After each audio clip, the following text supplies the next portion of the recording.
बघा, जो क्वेश्चन एमपीएससीने आयोगाने दोनदा ही कन्सेप्ट विचारली राजांनो, ही कन्सेप्ट काय क्लास 3 क्लास 4 ला तर खूप वेळेस विचारला आधी. तर या क्वेश्चनला बघू. एक दुकानदार 1 किलो साखर देताना 50 ग्रामने काटा मारतो, म्हणजे साखर कमी देतो. तर त्याला व्यवहारामध्ये होणारा शेकडा नफा किती?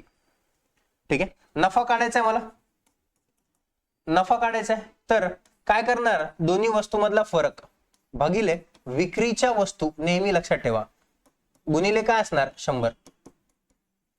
बघा 1000 द्यायला पाहिजे होती, 1 किलो म्हणजे 1000 ग्राम, त्यांनी 50 ग्राम कमी दिली म्हणजे 950च दिली.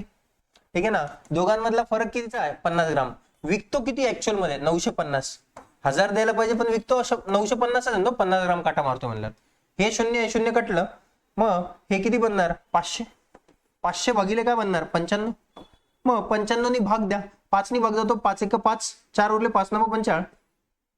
इकडे बघा 5 1 5 100, 19 ला 100 नी भाग दिला तर 100 भागिले 19. ठीक आहे, आता याला फ्रॅक्शन मध्ये करून टाकू. 19 1 19, 19 5 95 होतं आणि बाकी उरणार 5 5 5 19. असं तुम्हाला उत्तर भेटेल. क्वेश्चन व्यवस्थित कळला असेल, चॅनलवरती नवीन असाल तर चॅनलला सबस्क्राईब करायला विसरू नका.